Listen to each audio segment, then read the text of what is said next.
ሰላም ሰላም አስቱነኝ ከአስቱ ክችን እንኳን ለጾመ ፍልሰታ በሰላም አደረሳችሁ እያልኩ የዛሬ ውለዬ የመጀመሪያ ቀን የጾመ ፍልሰታ እንዴት እንደማሳልፈው እንዳለው ከእናንተ ጋር ሸር ለማድረግ ብዬ የመጣሁት እንጀራ ቆንጆ እንጀራ ጋገርኩኝ እንደምታዩት። ከዛ ህልበት ነበረኝ። ህልበት እንደምታዩት አድርጌ ሰራሁት። ህልበቱ ሲበስል ቀስ ብሎ በትንሽ እሳት መብሰል አለበት። ካልበሰለ ህልበት ዋጋ የለውም፣ አይጣፍጥም።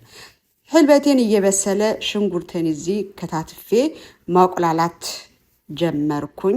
ሽንኩርት እየተቆላላ ያለ ህልበቴን በዛ እየበሰለ ነው። እዚህ ነጭ ሽንኩርት እየላጥኩ ነው።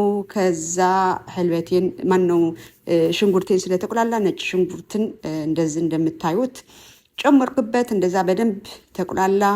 ከዛ ከተቆላላ በኋላ በርበሬ አመጣውና የሚበቃኝ በርበሬ ጨመርኩበት። በርበሬና ሽንኩርት በደንብ ከተቆላላ በኋላ ደግሞ ቲማቲም ያዘጋጀሁት ቲማቲም አለ።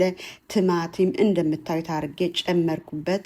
እሳቱ ቀንሼ ቀስ እያለ እኔም ራሴን ዘና እያረኩኝ እየተንቀሳቀስኩ እንደፈለኩ እየሆንኩኝ እሳቴን ቀስ አድርጌ ቀንሼ ህልበቴና ስልሴን እንደምታዩት ሰራሁት። እውነቱ ለመናገር ነው ህልበት ስበላ አትክልት ክክ ምናምን አልጨመርበትም። በስልስ ብቻ መብላት ነው ደስ የሚለኝ። በዛም እንደዚህ ተዘጋጅተዋል። ስልስም ደርሰዋል፣ ህልበትም ደርሰዋል። ሰው ህልበትም እንዲቀዘቅዝ ተውኩት። ተዘጋጅተዋል እና ከዛ ሳህን ላይ ጎድጎድ ያለ ሳህን አድርጌ መምታት ወይ ደግሞ መዘጋጀት ጀመርኩኝ። ያው ያደክማል። በማሽን ይሻላል፣ አይ በእጄ ይሻለኛል።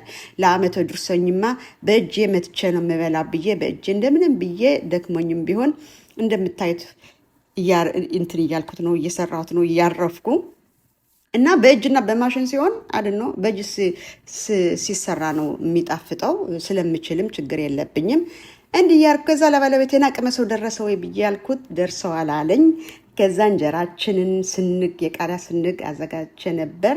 እንደዚህ አድርጌ እንጀራይን ቀርቤ ስንጌን አድርገን ቆንጆ በጣም የሚጣፍጥ ምሳችን ወይም እራታችንም አንድ ላይ ነው። እንግዲህ አንድ ቀን አንዴ ነው የምንበላ። በላን። የቀረው ደግሞ ይሄ ቀረው ምን እንደማርገው ልንገራችሁ።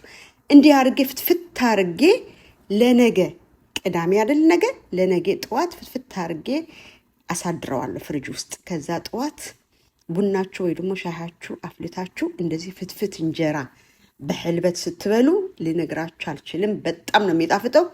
መክሩት።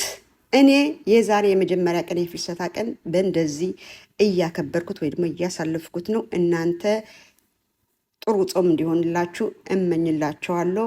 ለዛሬ እዚህ ቻው እያልኩ ሌላ ነገ በሌላ እስከምንገናኝ ባይ ባይ። ቴንክ ዩ ሶ ማች።